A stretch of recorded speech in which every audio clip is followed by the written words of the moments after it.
is now in session. The Honorable Chief Photo Circuit Court Judge presiding. Please be seated. Court is called to order. All right. Brittni Hardcastle.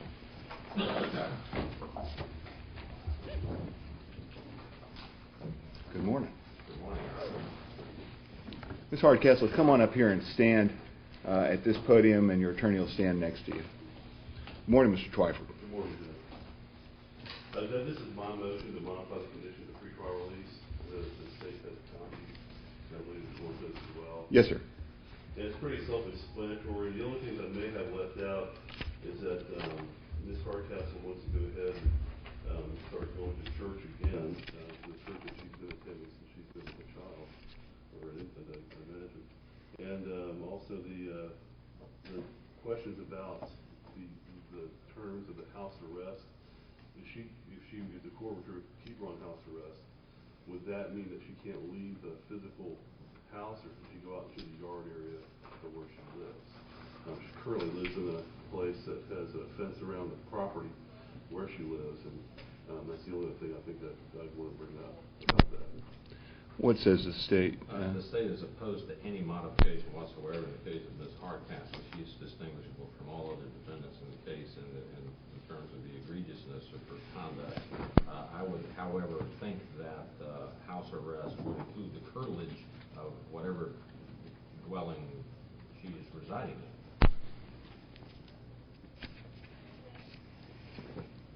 All right. Anything further, Mr. Twyford? No, Your Honor. I mean, as far as what the purposes of the pretrial release, I think is to ensure her attendance at court hearings, and I don't think she's a flight risk and all the other things that would probably be apparent. She is only 17 years old. The conditions that she's under now would the only thing that would really supersede what the harshness of it would be actually be in jail. I mean, if she were on community control or probation or some type of sentence like that, she would be free to go get a job and do those types of things and at least do that. So I'm not going to argue the facts of the case here, but let's go ahead and lift the house arrest condition, and if you can't do that, if the court's not willing to do that, just give us a better definition of what that is as far as where the parameters are. And again, the church issue is something that I think that would be something that she should be allowed to attend. All right. Anything further, Mr. Petrucco? Your Honor, I would simply be reiterating what I just said, but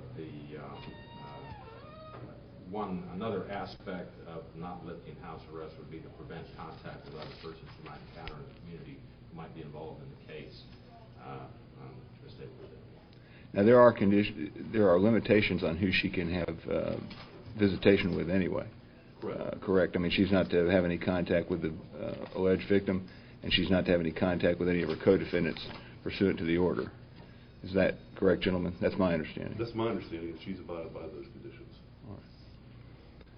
And we're not challenging those conditions.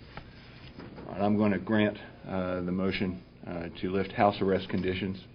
All other conditions of pretrial release will remain in effect,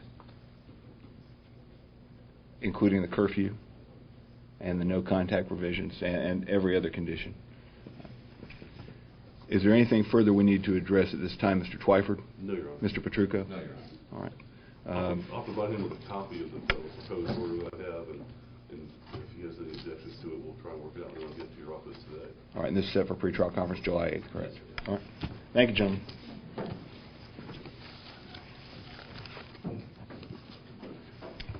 She can just put it in the back.